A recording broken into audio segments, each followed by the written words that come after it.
சாப்பிட்டியா? எப்படி இருக்கீங்க ரம்யா? அதை கேட்டு நீ என்ன பண்ண போற? அப்போ சொல்ல மாட்டீங்க.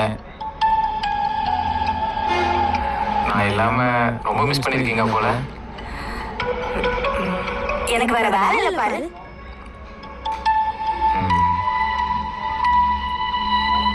ரம்யா,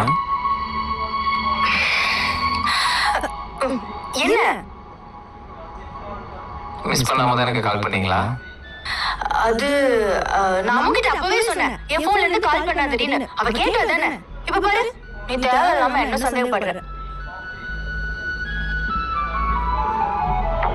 அப்போ நிஜமாவே நீங்க எனக்கு கால் பண்ணலையா? எனக்கு வேற வேலை இல்ல, உனக்கு கால் பண்றதா எனக்கு வேலை.